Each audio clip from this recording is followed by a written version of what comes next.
Evidence. Massive amount of evidence. I'm sorry, but you people keep repeating that like a kind of mantra because you just listen to each other. I mean, if only you would just open your eyes and look at the evidence. Show it to me. Show me the bones. Show me the carcass. Show me the evidence of the in-between stage from one species to another. Every time a fossil is found which is in between one species and another, you guys say, now we've got two gaps where previously there was only one. I mean, almost every fossil you find is intermediate with something and something else. If that were the case, the Smithsonian Natural History Museum would be filled with these examples, but instead they're not. It is. When we talk about intermediates between species, we're of course not talking about intermediates between modern species. We're not talking about intermediates between dogs and cats. We're talking about intermediates between ancestral dogs and slightly more recent ancestral dogs. Now, in the case of humans, since Darwin's time, there's now enormous amount of evidence about intermediates in human fossils, and we've got various species of Australopithecus, for example, and these are, I mean, some Australopithecus are intermediate between others and ourselves. Then you've got Homo habilis, Homo erectus. These are intermediate between Australopithecus, which was an older species, and Homo sapiens, which is a younger species. I mean, why don't you see those as intermediates?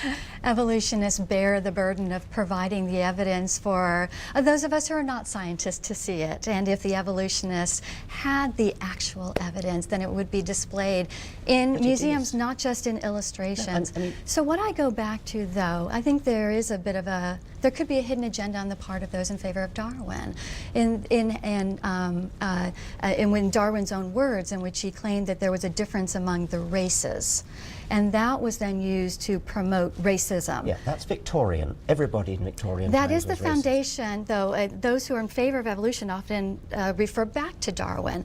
And he is quite a hero of the evolutionist movement. He is a hero, but not with respect to racism. Now, I just told you about Australopithecus, Homo habilis, Homo erectus, Homo sapiens. By the way, archaic Homo sapiens and then modern Homo sapiens. That's a beautiful series of intermediates. You're still lacking the material evidence. The material evidence is there. Go to the museum and look at it. So what I go back to again is let's look at what evolution and Darwinism has spawned. Let's look at the philosophies that have come out of it that have been so horrific to our world. So we need to look at the philosophies behind and that have grown out of evolution. And what we find are the societies that are the most loving and caring, the societies that are the most well-functioning, are the ones that have a great respect for human beings, for others, because they recognize that each human being was created individually and is distinct from one another. Interesting enough, regarding that, you mentioned how the DNA is common among various species. But among human beings, each one of us has distinct DNA. In fact, that's the one. That's one thing that's quite a way that, sorry, back up. That's one thing that scientists will use to determine who has committed a crime, is basing it on the DNA evidence. So even DNA helps to show that each human being was created individually. DNA shows that each human being evolved individually. And of course there are individual differences between human beings, genetic differences, otherwise natural selection couldn't happen. Now, I presented you with, I don't have them here obviously, but you can go to any museum and you can see Australopithecus, you can see Homo habilis, you can see Homo erectus, you can see archaic Homo sapiens and modern Homo sapiens. A beautiful series of intermediates. Why do you keep saying present me with the evidence when I've done so? Go to the museum and look. I have gone to the museums, and so have so many of us who still are not convinced have you seen Homo erectus? And I think that this effort, this rather aggressive effort to try and talk over us and to censor us, seems to come out of a frustration that so many people still don't believe in evolution. Now, if evolutionists were so confident in their beliefs, there wouldn't be the effort to censor out information that shows that evolution is still lacking and is questionable. I confess to being frustrated It's not about suppression, it's about the fact that I have told you about 4 or 5 fossils and you seem to simply be ignoring what I'm saying. Why don't you go and look at those fossils? And certainly, if they were in the museums, which I've been to many times, then I would look at them objectively. But what I go back to is that the philosophy of evolution has led to ideologies that have been so destructive to the human race. It's been misunderstood. I mean, even Hitler could be described as a misunderstanding of Darwinism, and that's a grotesque and horrible misunderstanding. Eugenicists, and those in favor of euthanasia, and those in favor of infanticide. Yes. But wouldn't it be a good idea, instead of pointing to misperceptions of Darwinism, which have been hideously misused politically, if you try to understand Darwinism, then you'd be in a position to counteract these horrible misunderstandings. Actually, we are oftentimes forced by the aggressiveness of those who favor evolution. It's not as if we are hidden from this information that you keep presenting. It's not as if it's unknown to us because we can't get away from it. It's pushed on us all the time. But I think your frustration comes from the fact that so many of us who have seen your information still don't buy into your ideology. Have you seen Homo erectus? Have you seen Homo habilis? Have you seen Australopithecus? I've asked you that question. What I've seen is that in the museums and in the textbooks, that whenever they claim to show the evolution from one species to another, it relies on illustrations and drawings, no, it doesn't. Not any material evidence.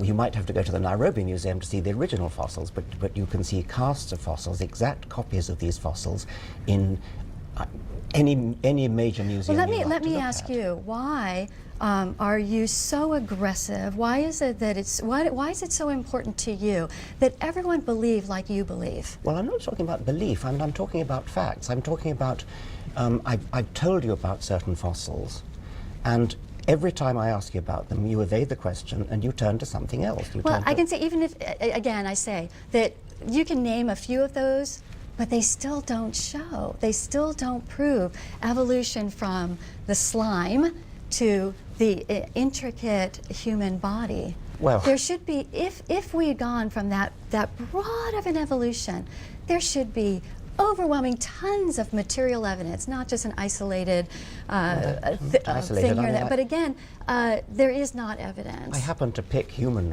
hominid fossils because I thought you'd be most interested in them.